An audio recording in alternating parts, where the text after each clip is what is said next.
Always make sure this slate is pulled tight so that this gap, you don't have a gap in there. You want it to be as tight as you can. So before you tighten this one, you just pull that in snug. Now notice we didn't do anything to adjust any of the seams yet. We just simply secured every screw down. You must do that before you do any leveling, because when you do tighten these screws down, you will alter the position of the final place that the slate will rest.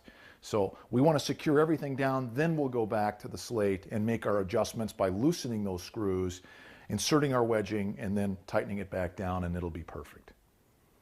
As we stated before, there are several different methods of leveling slate, several different types of tools that can be used. A lot of installers like to use a hardened, tempered piece of straight edge steel, because really what you're trying to do is just achieve a perfect flatness for this surface of the slate. And so a straight edge is one very good method. Another method is using several types of levels. You can use expensive Starrett levels, as mentioned before, or what I like to use is just a carpenter's level, which is something that can be picked up at any higher, nicer hardware store. And I'm going to demonstrate using this method because, again, this is something that is just a pretty common tool that can be found. When you're leveling the slate, you're starting out by trying to find out what areas that we're going to use these wood wedges. We're going to insert them between the backing of the slate and the leveling brace. By using these wedges, we're going to alter the height of this slate in various places in order to make it perfectly flat. So we're going to do that first by checking our slate in each piece. So we're measuring one piece measured off of another, so this level must go over the seam of the slate. We can see here that this section's a slightly lower than this, so we have a little bit of a high section there on the end. Our middle piece of slate is perfect, and this end here indicates that the middle is low, which is very common. So that means we're going to just raise our seams up just a little bit.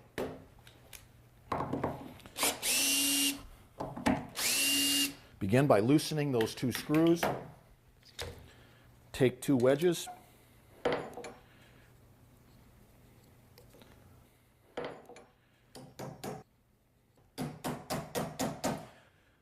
What you want to do is you want to pick up the middle piece of slate because you're trying to flush this middle piece to the end. So we're going to place the level on the end piece of slate going across to the middle and pick up the middle. Now we know that we have perfect leveling from this piece to this piece. Once we've picked that up, tighten our screw, double check. It came down just a little bit, so we're going to just pick it up a little bit more.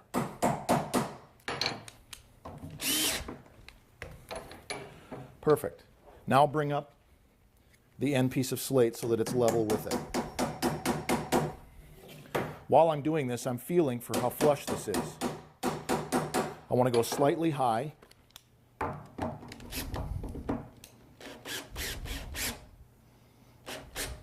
So that I can make that perfect. Once the table has been leveled with the shims going around the perimeter of the slate, a critical step before doing any putty process or anything to the table is placing wedges underneath the table between the backing and the cross members in various places like so, only these would be underneath, in order to prevent any slate from bowing if there's any weight or anything applied. When people are shooting on the table or putting any weight on it, you need that to be supported. So I'm going to crawl underneath and I'm going to insert these where needed according to where the slate seams tell us. I'm going to insert those shims where needed, and then I'm going to finish by placing a staple into it so that it won't fall out. Great. Place this staple right here. Next procedure for this is we're going to complete the seams of the table. There's a couple different methods that are used. One is using waxing, a torch and waxing the seams, and the other one is mixing a putty and spreading the putty on the seams. We prefer the putty method used on our tables, and the reason we do is because the waxing method will only flush the seam. It has no filling property at all. And because this slate is as close to perfect as it can be, there are still imperfections that the putty will do a slight amount of filling and just achieve a better surface. For that reason, we prefer the putty and not the wax. When mixing the putty on the table, again, I just like to pour out the putty and mix it right on the table. It dries very quick. You don't need very much. I just like to pour out a little bit right on the table.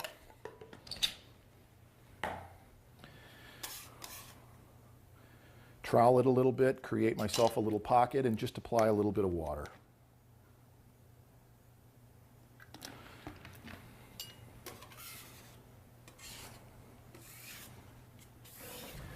You don't need to apply the putty all the way to the end of the slate because the rail is going to be setting in this area here. So you only need to go about to where the slate screws are. You just simply kind of apply it generously. Use more as needed. Once it's applied, then I'll do a final scrape. Once the putty's had time to dry, then we just simply take some sandpaper or a sanding block and lightly go over the whole seam. Don't forget the area that you also mixed the putty. Just make sure that that's gone over as well. Take this opportunity to also inspect the slate very closely. Look for any rises, bumps, imperfections, any stuck glue or anything like that, and this is the time to correct that.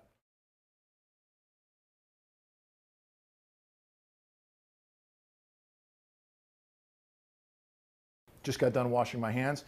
Now Chris and I are going to lay the cloth out on the table and start covering this table with the bedcloth.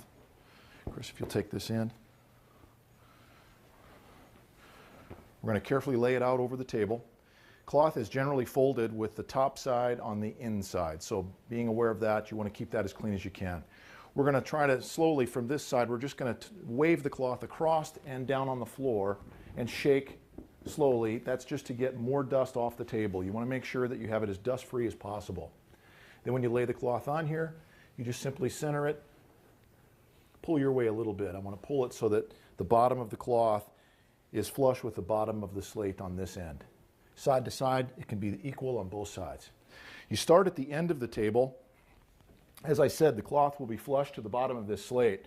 And you just start and you place a couple staples in the backing. Stretch gently to one side. Place staples about every 6 inches apart.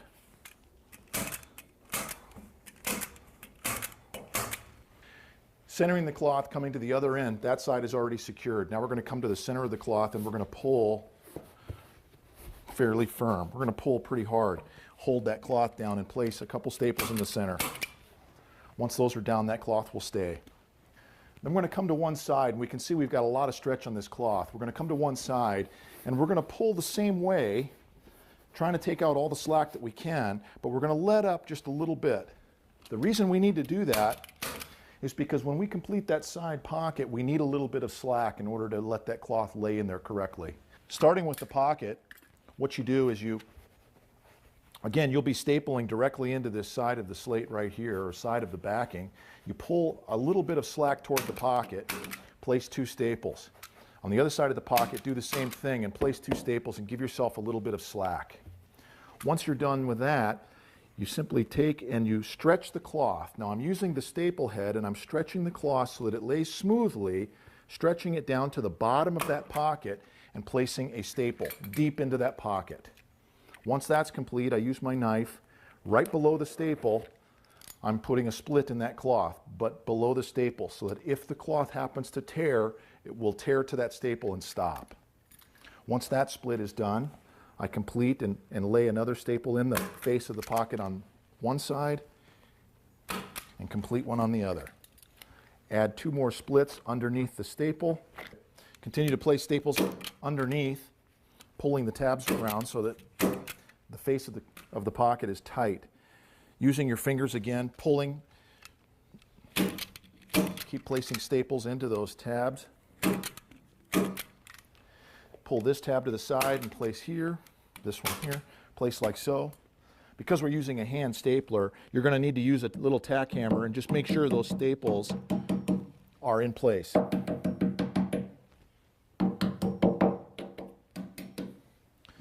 Then take a very sharp knife, trim the excess cloth. Trim those tabs.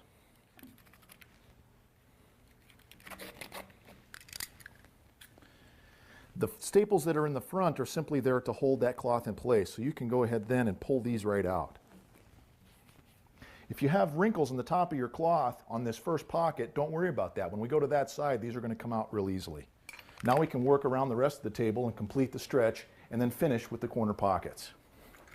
It doesn't matter where you start, just as long as you get the proper stretch. You want to do much the same thing. You're pulling as much slack as you can, leaving yourself enough slack to complete the pocket. Come in here, I'm pulling slightly, placing staples about every 6 inches. Once all the cloth is stretched all the way around, then we just complete the corner pockets the same way we did the side. Pull these down, place a staple, do a split, 2 more holder staples on each side, 2 more splits, pull the tabs underneath and staple.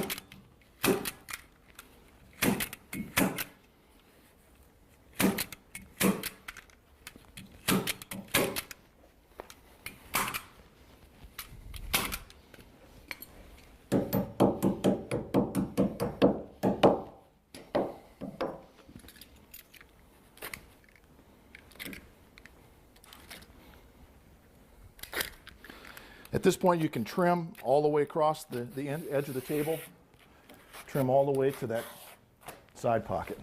You want to make sure that the cloth is trimmed right on the bottom of the slate so that when the rail and the blind are attached, they cover all that.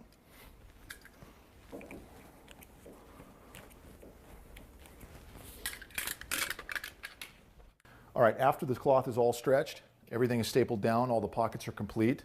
The final thing we need to do before the rails are bolted down is cut out our rail bolt holes.